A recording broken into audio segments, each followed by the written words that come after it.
I am not the color of my eyes. I am not the skin on the outside. I am not my age.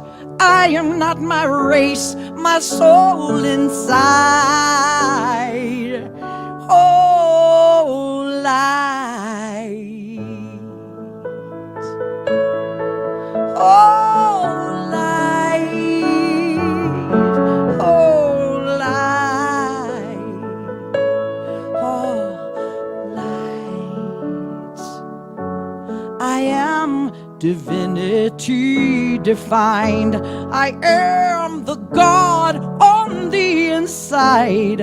I am a star in a piece of it all. I am light. I am light.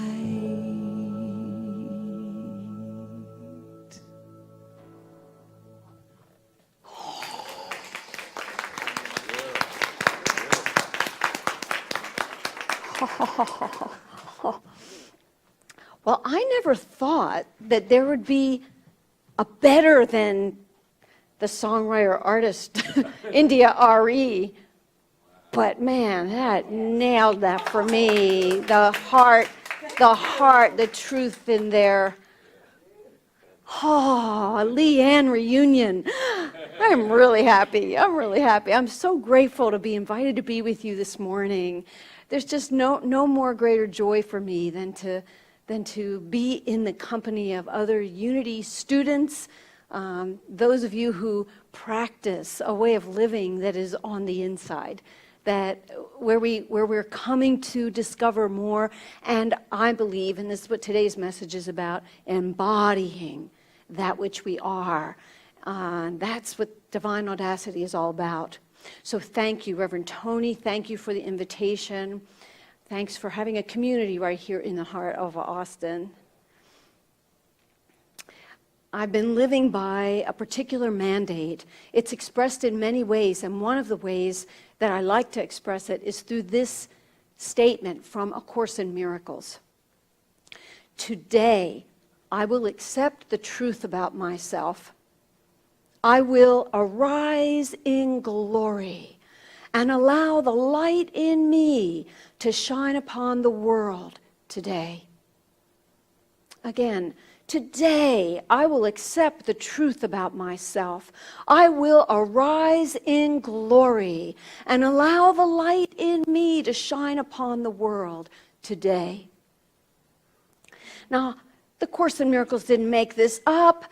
Look, Charles Fillmore said it a long time ago, and he said it in these words. He said, and this you can find in one of the classic Unity textbooks, Talks on Truth. It is your mission. You hear that? Whew. It is, I heard it. When I read it like for the 17th time maybe, I stood up at attention. It is your mission to express all that you can imagine God to be. He said, let this be your standard of achievement. Never lower it, nor allow yourself to be belittled by the cry of sacrilege. Because that's why we don't do it.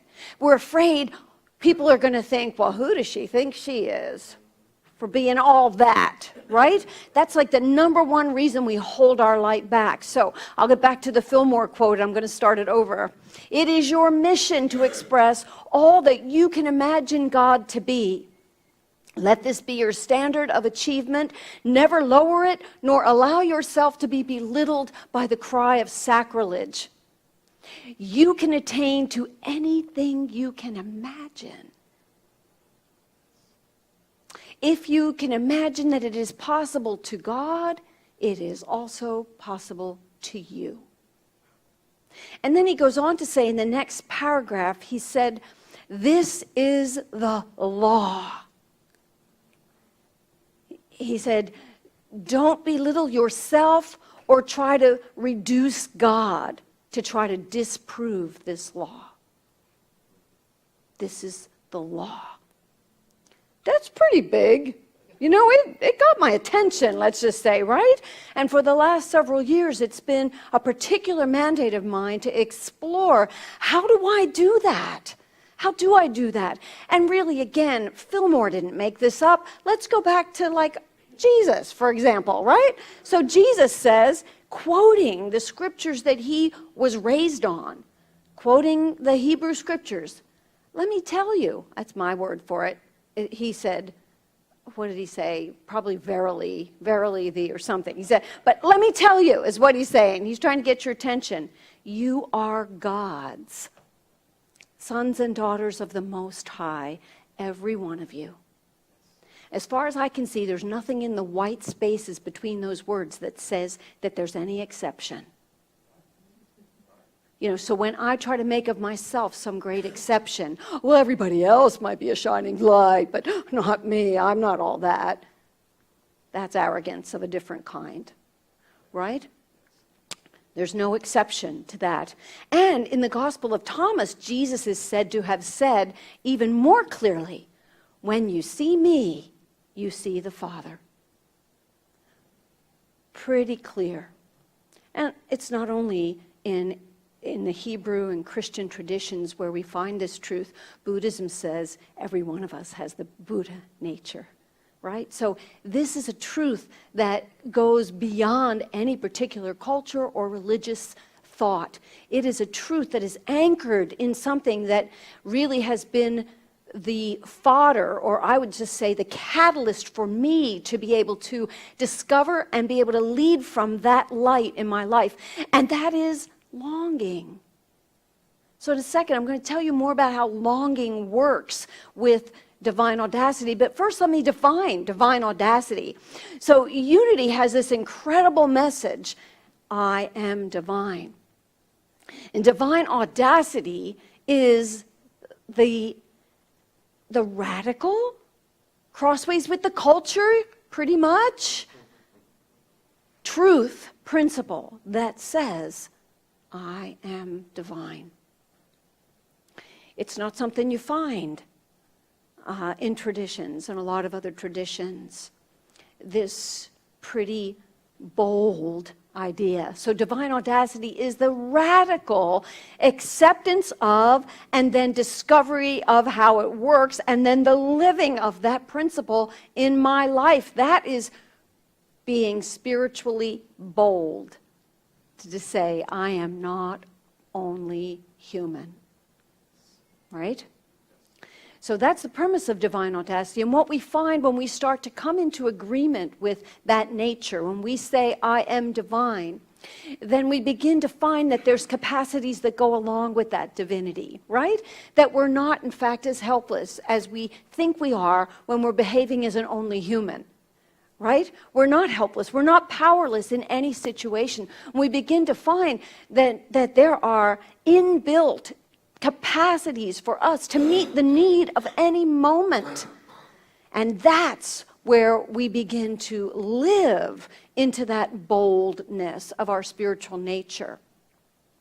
So now in Unity, we're fond of saying things like, God is found within, and that Spirit knows even when I don't. And I am just going to ask you to stretch with me for this morning to a little further edge of knowing. And this is the edge of knowing where we go beyond the language of God and me. The language that says God is some power within me that does the things. Now I know Jesus said it's not I, but it's the Christ within that does the work. I get that, and I believe that. But when I say that to myself, it's like I put myself out of the kingdom just to a small degree. Does this make sense to you? Like I just put God and me just a little bit separate. But separate is separate.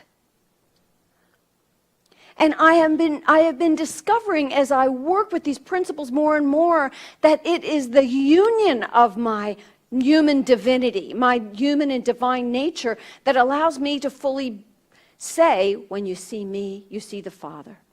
Now, that's in moments where it counts. I am fully human, just like you, just like Jesus was. I'm fully human, and I'm fully able to be a bundle of emotions when stuff's going on in my life, just like anybody else, right?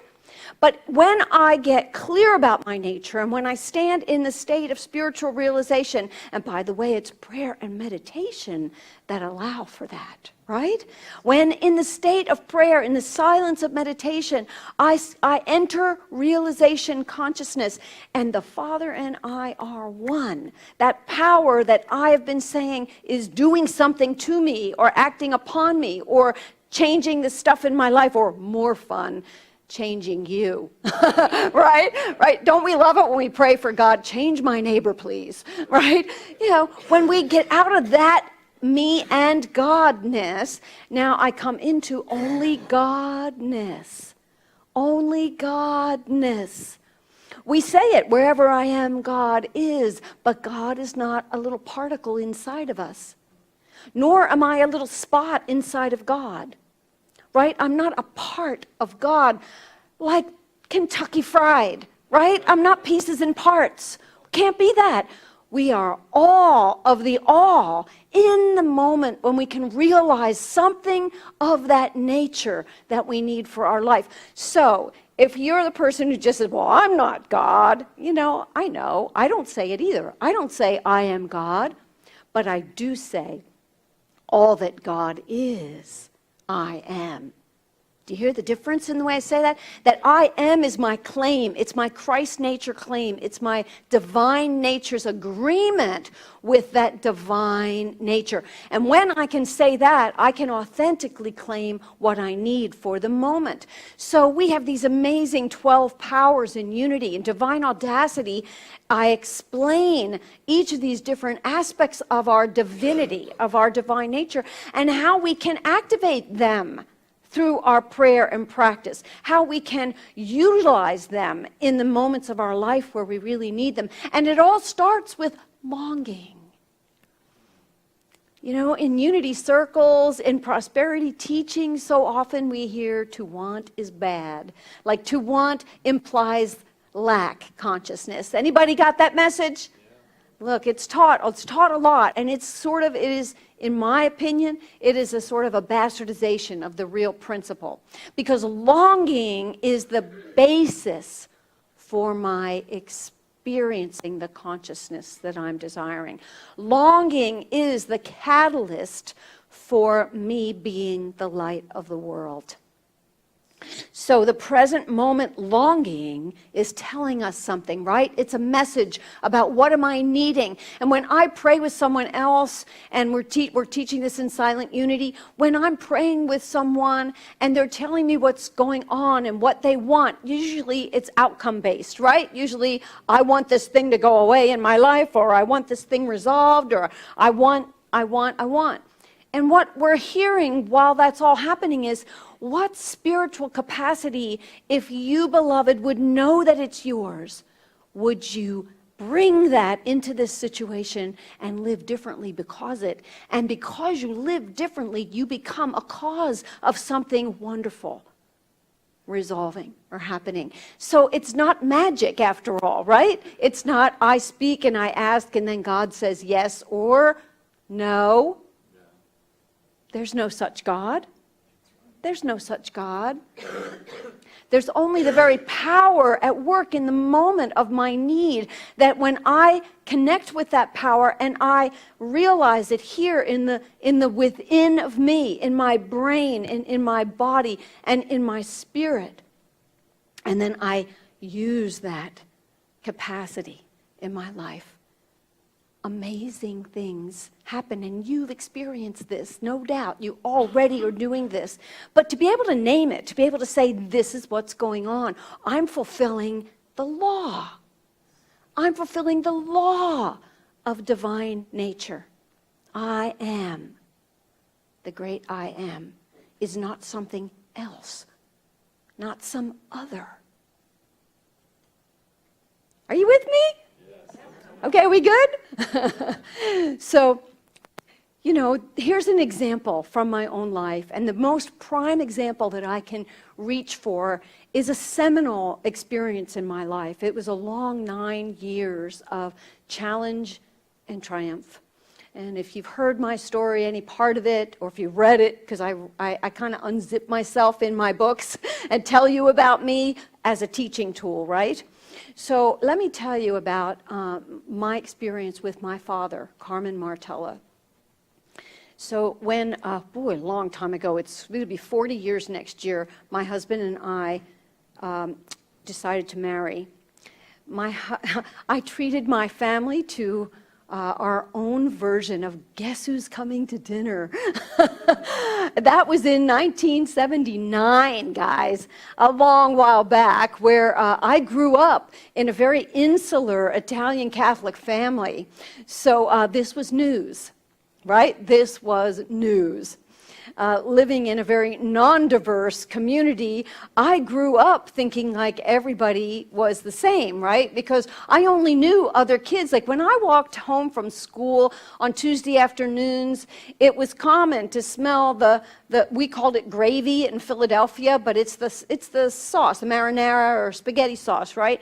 You'd smell the gravy coming out of the kitchens all around you, because what we knew is everybody ate macaroni on Tuesdays and fish on Fridays in a good Catholic family, right? So there were these like routines, and the way we lived, it was all very familiar, right?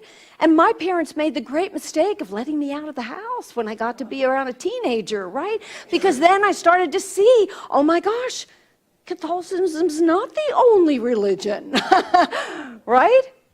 There's others to explore. There's other paths.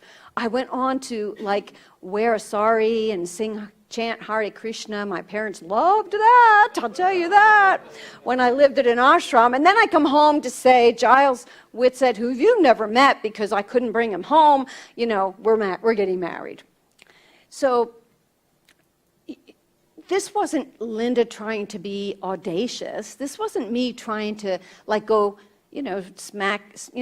go crossways with my parents' values. It wasn't anything like that, right? It was a really blissful sense of purpose and love and desire to engage in this relationship that has been sustained now for 39 plus years, right? So at the time when I made this announcement to my parents, my father disowned me. He disowned me. He walked out the door. And, I can say it without boo-hooing so much today because it's been a long, long, long journey. But I will never forget the feeling inside of being sent, sent away from my family, my precious family. Having been at the ashram, having had a life experience for 3 years steeped in meditation and spiritual growth, right? I felt like it was the Roto-Rooter experience for spiritual growth sometimes there. In that very, it was equivalent for Catholics of being in the convent. It was that sort of same experience. So, and then of course finding unity while I was a student of yoga, I learned about the great capacity that I have to turn on an awareness, my faith faculty, which is my power of perception. You don't need to take them out for me. I'm okay. I'm okay if you want to sit. I'm okay. Yeah, I'm okay if you stay. You guys okay? Sure. Yeah, all right. So, to learn that this was not something that was happening to me. That's a switch in perception. That was the faith faculty, my ability to perceive in the middle of my brain here, this faith energy here, the ability to perceive the real within this seemingly unreal experience. Right? That was my first discipline, was to say, let me sharpen my perception and let me see with true eyes what's really going on. Now that took some work, can you imagine?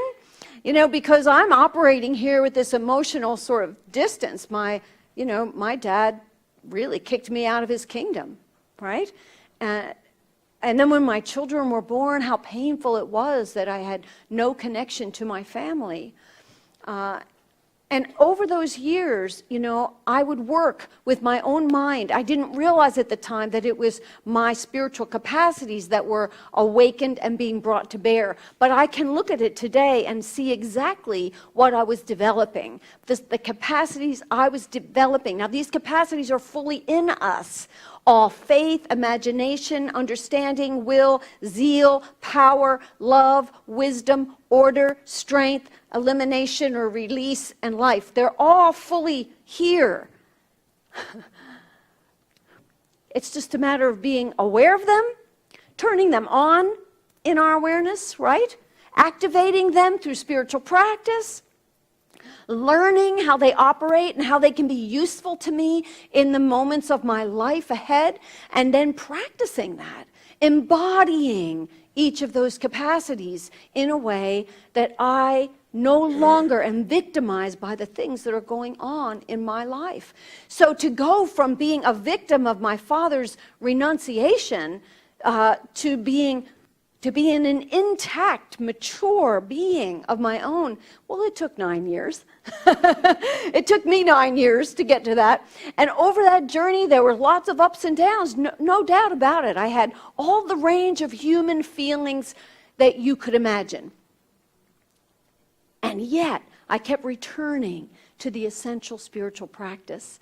That practice was a daily practice of bringing my Father in front of me in my imagination, using my faculty of visioning here, right? Imagining what was more true and real, perceiving the truth of him rather than all the constructs I had about him, because you can imagine all the stuff I was making up about who he was and what was wrong with him and how wronged I was by him. But my discipline was to constantly, every single day, I would anchor myself in meditation, and I would bring him in front of me in my imagination. And I worked on myself. And particularly I worked on my capacity of divine love, which, you know, the feeling of love wasn't so easy then, right? Hard to love when love's not what's coming back, right? So I had to really learn that love is not just a nice feeling. That love is the very power. It's such a force. Listen to these definers of divine love. This is the power of magnetism. Holy cow, that's like, you know, that's, what is it in?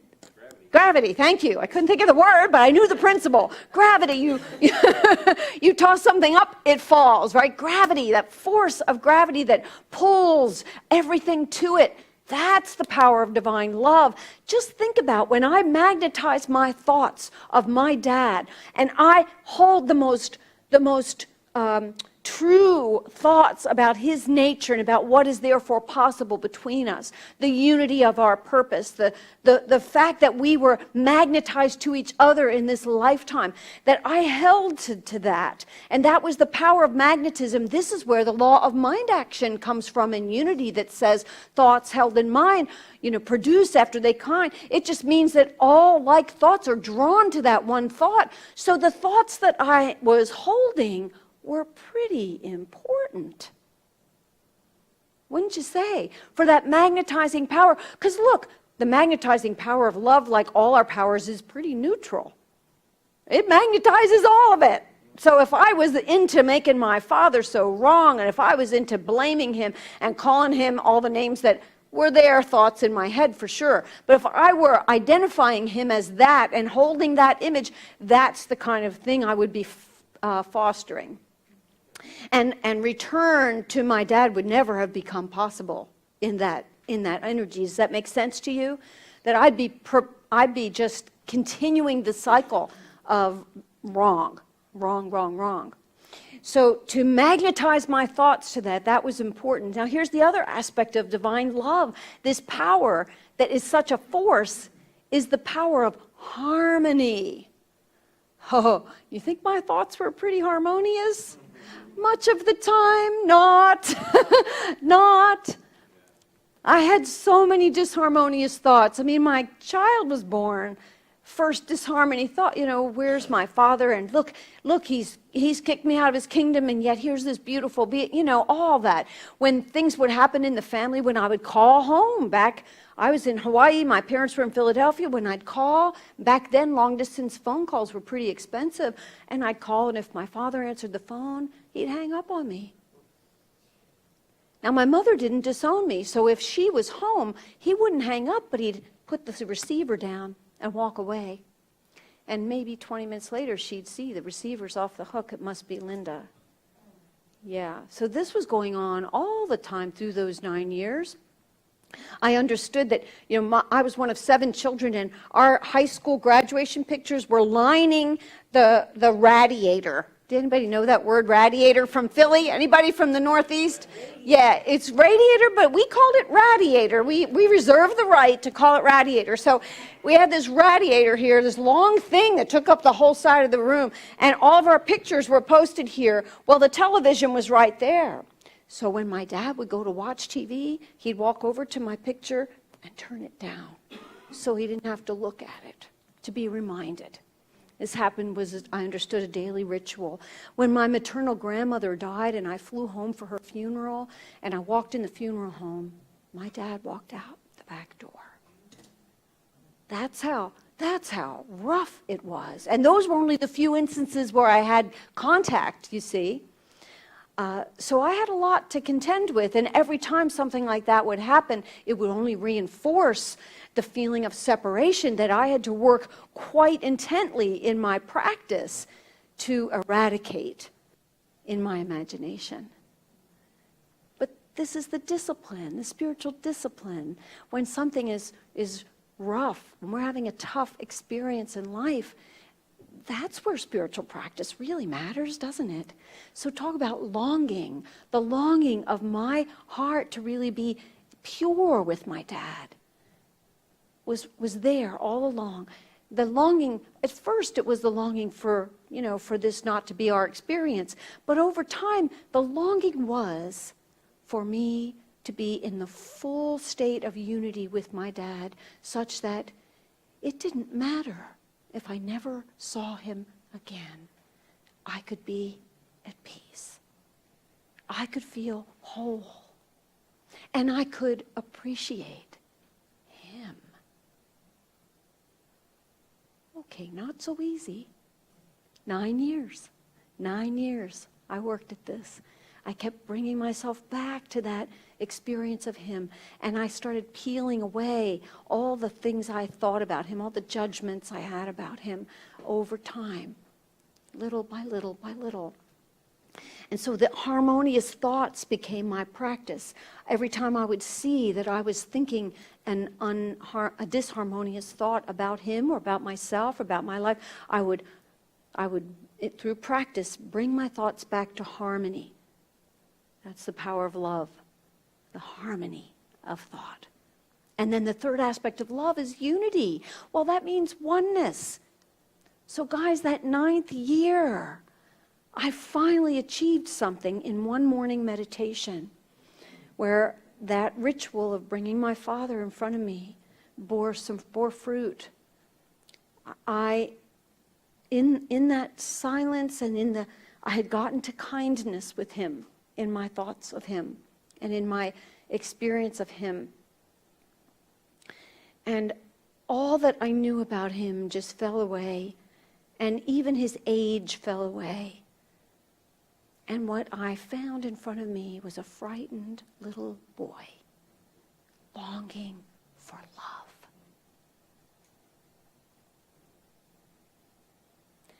And I recognized myself in him. Oh, that's me. Longing. But what I hadn't really appreciated at that time was that in that instant of awareness, it was fulfilled. It was fulfilled.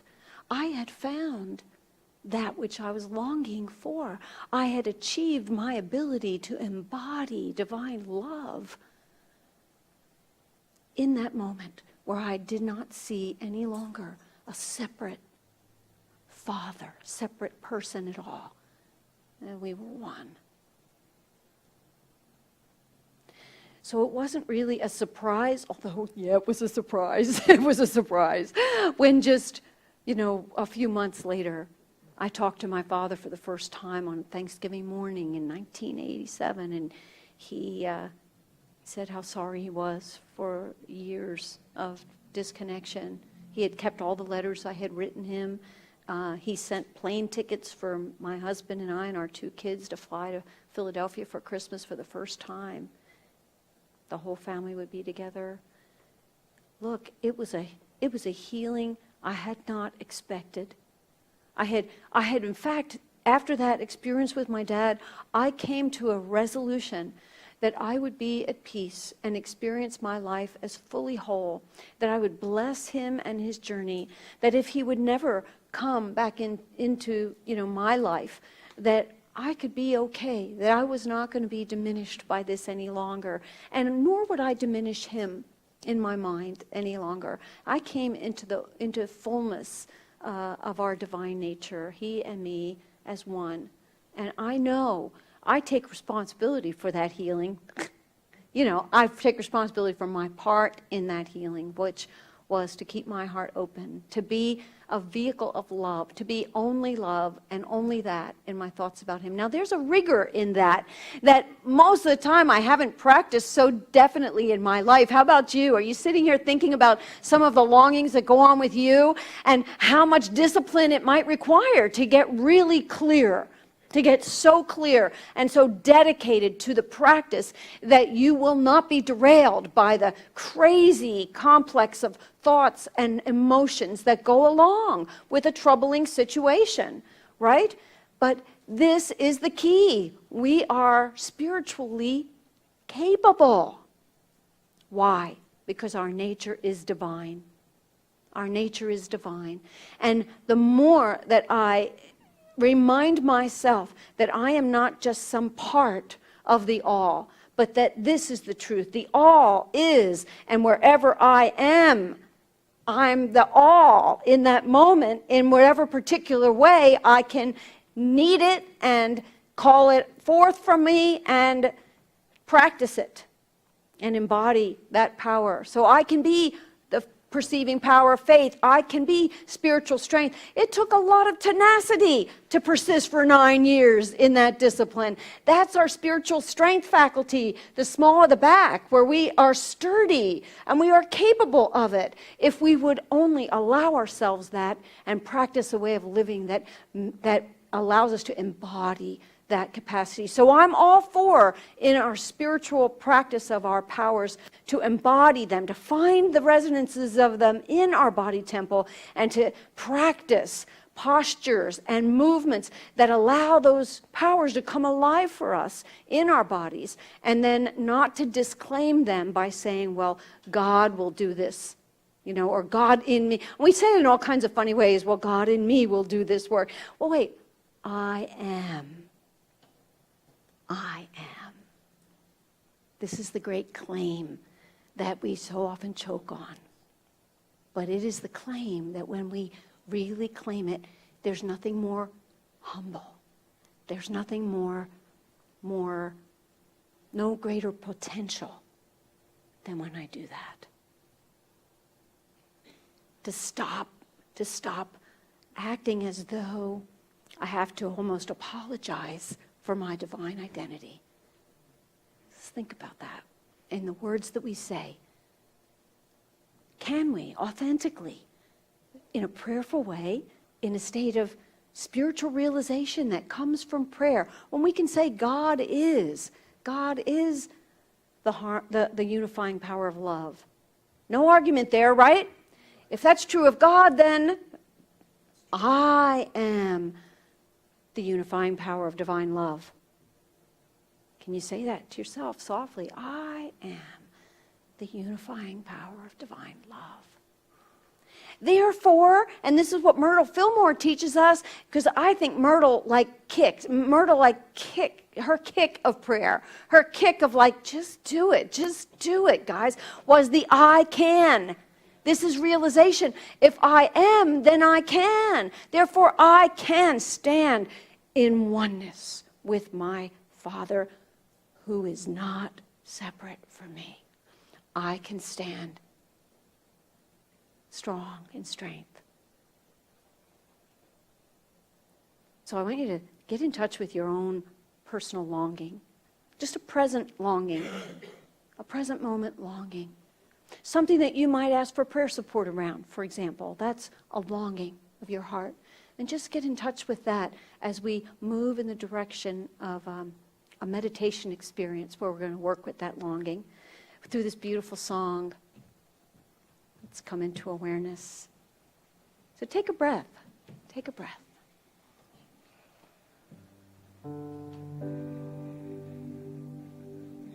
When that small voice of doubt starts to whisper in my ear, when that loud shout of no brings me to tears, when I feel I can't go on and I've lost my way, you remind me.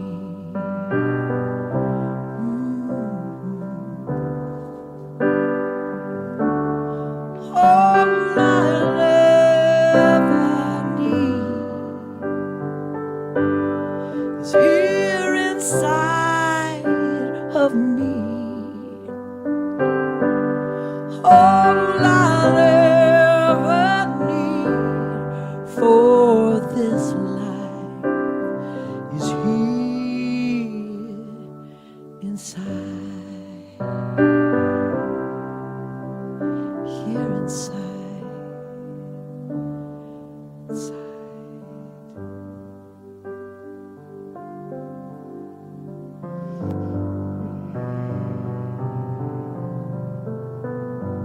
I invite you to close your eyes so that you become focused internally.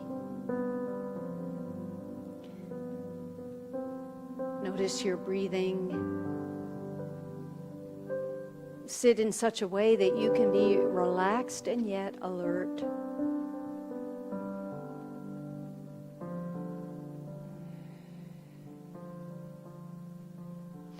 Sense, maybe feel, if you're visual, maybe even see in your imagination the flame of light at the core of you. The light of your divine identity. Your I am nature, where you can rightfully say, I am divine.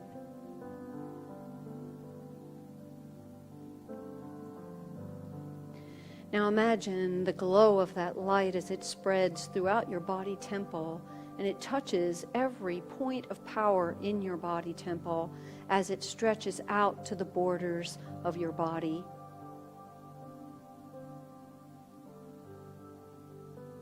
This light that is such a container for your divine identity is pressing out now through the edges of your body. And notice now that when you get to the edge, that those edges are really just imaginary.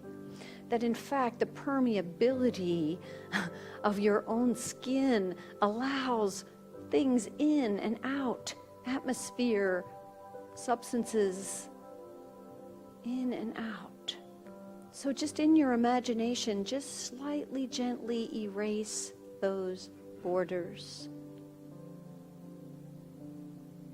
And now find that the light you are spills out into the atmosphere around you until there is no ability to distinguish you from the atmosphere, you from the kingdom.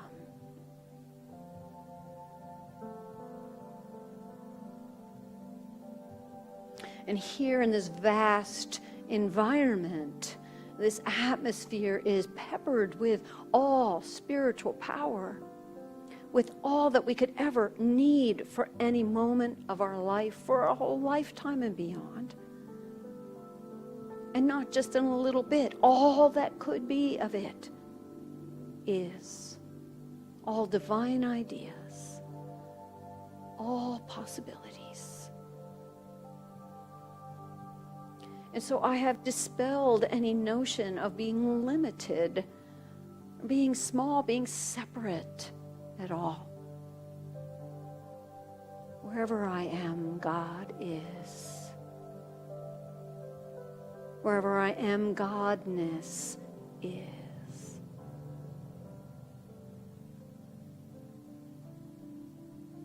Sit in the silence of this awareness as I comprehend the vastness of my capacity, my oneness with the One. In silence.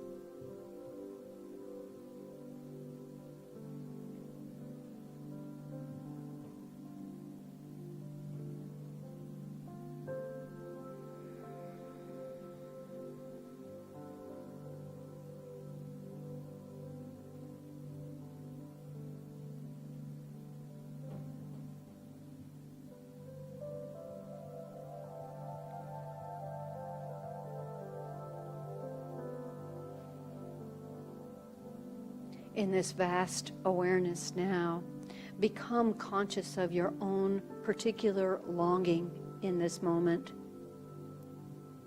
And realize that what you believe you're longing for is really translatable. That you can say, what I'm longing for is to know the light that I am, to know a particular aspect of that light, to know spiritual strength, for example, or to know that I am here to release all the nonsense thoughts that I have been harboring about myself or somebody else or about my situation. That I am here to realize my true nature of wisdom, where I can really trust my intuition like never before. I grab hold of a spiritual capacity that I know I really could use. And I make an agreement with myself right now that I will explore this capacity and I will discover its incredible power for me to be able to walk in integrity through the challenge of this longing, to reach the fulfillment of this longing. That even if I'm unaware of what that is right in this moment, I trust that I am. I am.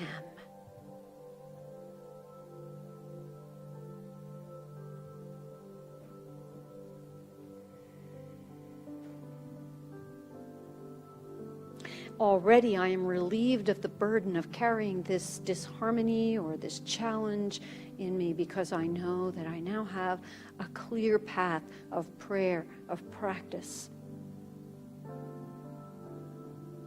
I know what God is, and therefore I know what I am, and therefore I know that I can. So I take a breath of relief, really, a breath of clarity, a breath of refreshment, a breath of ease. As I say, and so it is, so it is.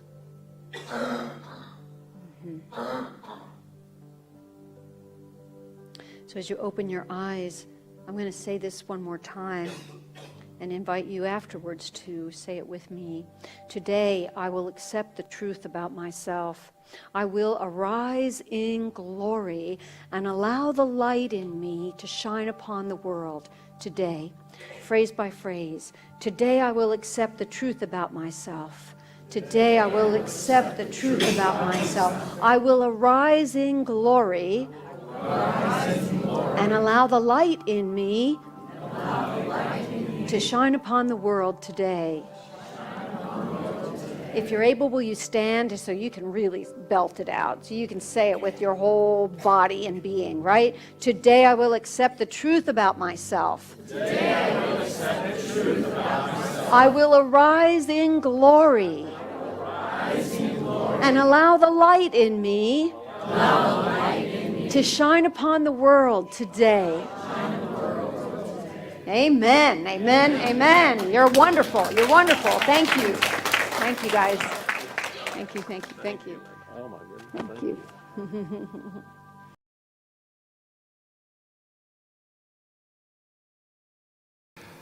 We at Unity in the Heart of Austin are committed to inspiring people to awaken to their unique divine nature through spiritual teachings, through heart-to-heart connections, through prayer, and through sacred service. And we provide tools, spiritual tools, that allow you to live your best possible life.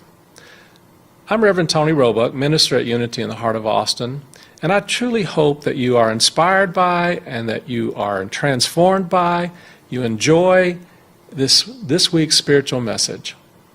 And if you would like to leave a donation, a tithe, to help the work of this ministry in supporting you and others like you, then we are truly grateful for your generosity and for helping to make the world a better place. Because we know that life is meant to be good.